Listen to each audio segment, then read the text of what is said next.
Hey everybody, it's Greg and it's another edition of Unbreakable the podcast. It is Tuesday, August the 5th. Listen to this.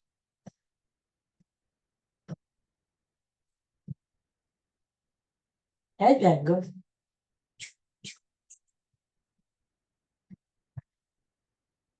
It's from my favorite decade music. 1981.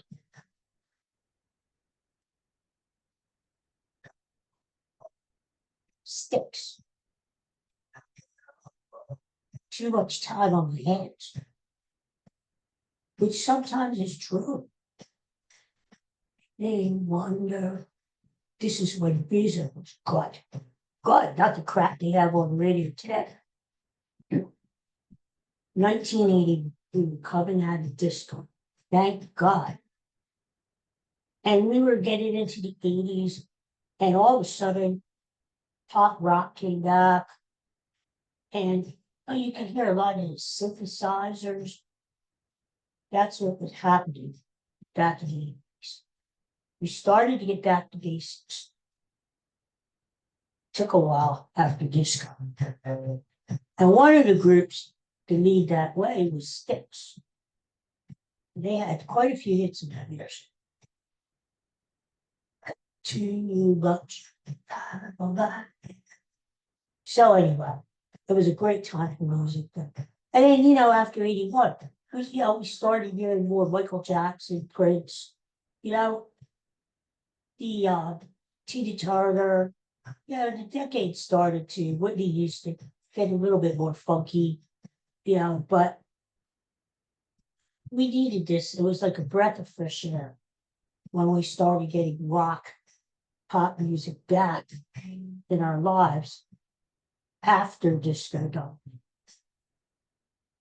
So this is always one of the songs I remember best because it got you up and going. Anyway, I'm back after 2 for the price of 1 kidney stone surgeries. Yes, my body has no kidney stones in it at all. They went in, they got rid of the damn stones, and they sucked them all out with a little tiny Hoover vacuums. So you could say these procedures really sucked because they're good.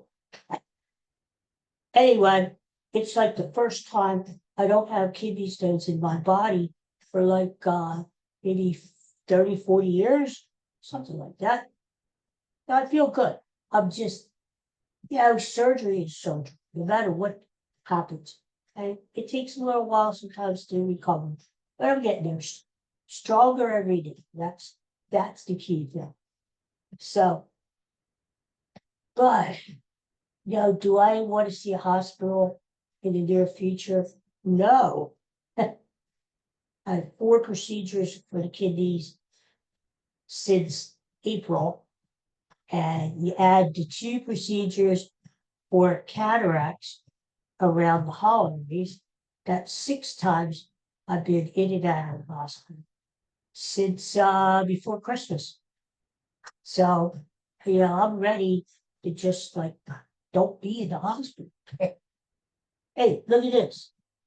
I picked up this beauty at the Phillies game the other day. It's there to see the Phillies play the Tigers. I was at that game. Tarek Screwball dueled Zach Wheeler. And, Screwball got the best of them, but they both struck out 10, and it was a good game. But the Phillies did take the series, 2 out of 3 over the Tigers, and they won last night over the Orioles. Impressive fashion. Kyle Schwarber, 2 home runs, including grand slam, 6 RBIs. But what more can the man do? Give the man a contract.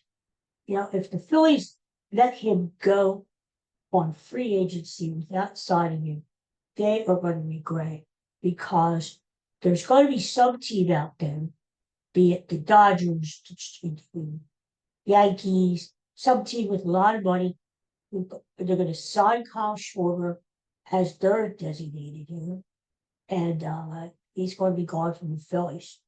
So the Phillies, they better step it up, because not only is Schwarber a great hitter, he's a great leader for that team. He's a great role model. I mean, he plays hard. He does everything you ask of a ball. So, let's get it done, Phillies. Come on. Phillies are now a game and a half up on the stinking rotten New York Mets in the National League East. So, I thought all along when the Phillies were even behind by 5 games in July, the Phillies are going to win this division because their pitching is the best.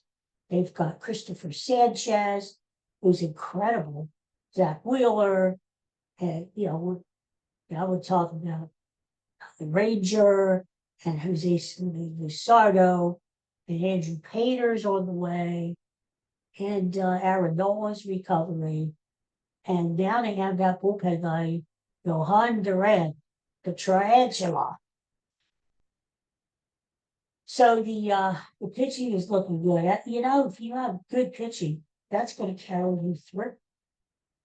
So I think the Phillies win the East, and I think they go deep into the playoffs because of the pitching.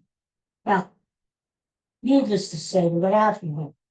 They can't choke like they had the last few years in playing. They have to step it up, and they have to get the ball in the tournaments.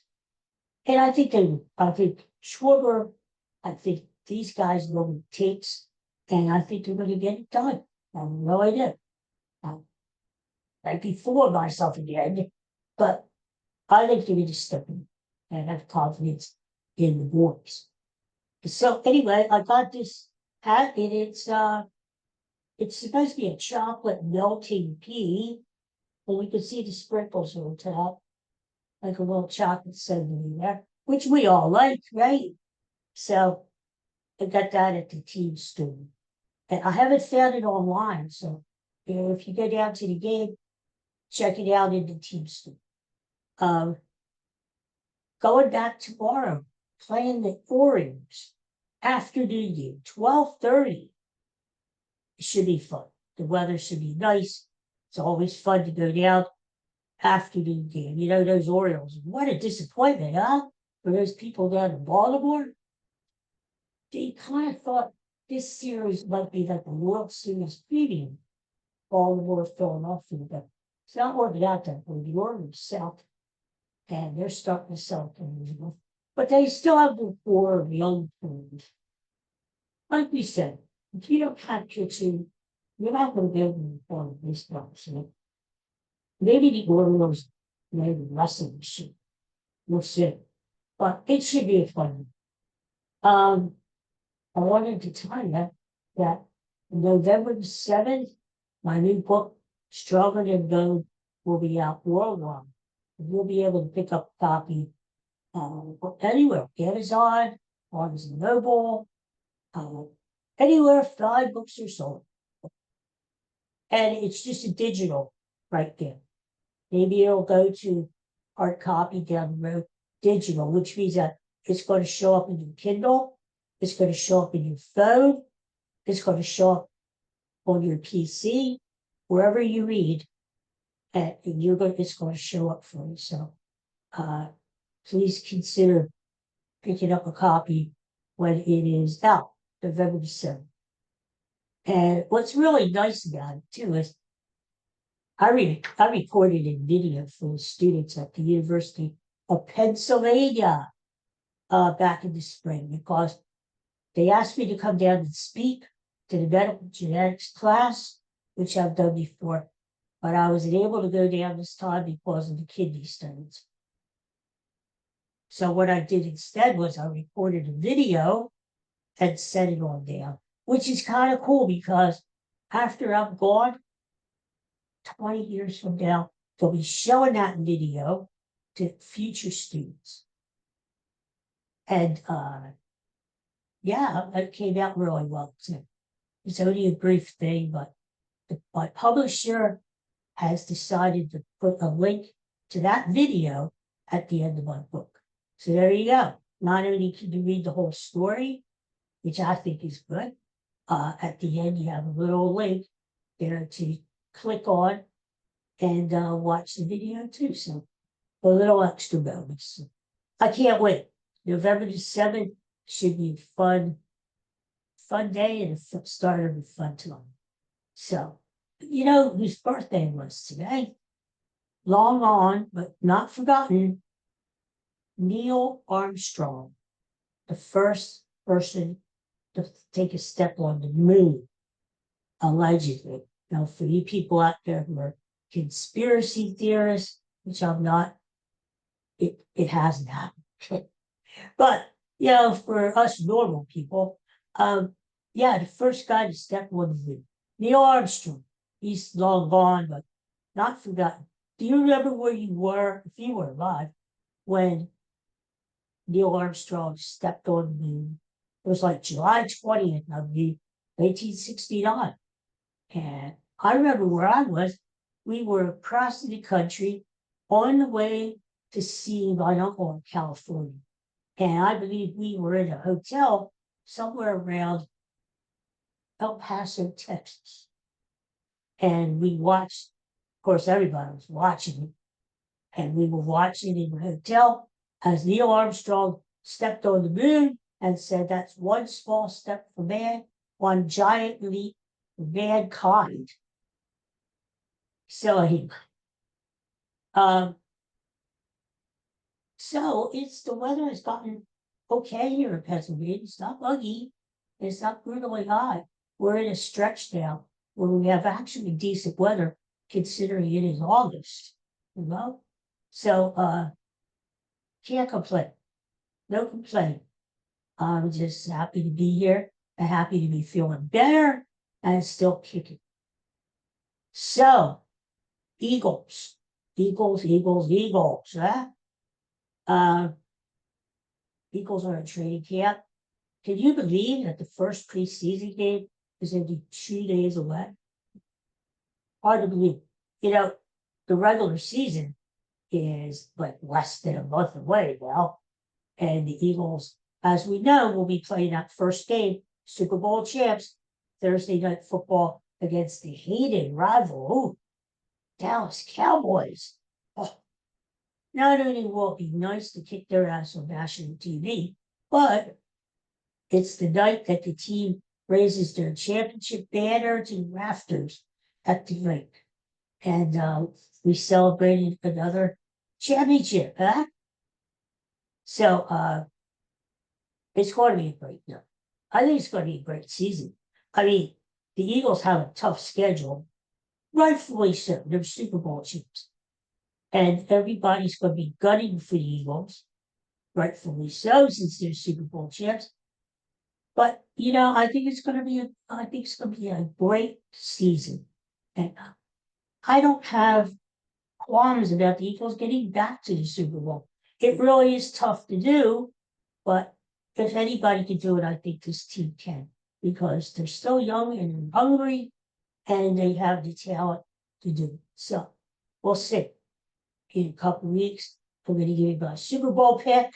Last year, I gave it to you on August 31st. I said Eagles, Kansas City Chiefs. Eagles will beat them. And dang it, if it didn't turn out to be right.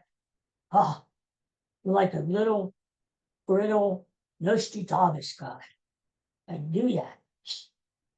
So we'll see. We'll see what's up this year, right? All right, I guess that's it. Everybody have a great day. Celebrate. Just celebrate life. And thanks for tuning in. And I'll see you again soon. I might do a show maybe Thursday, huh? Yeah. We'll talk about before Phillies talk.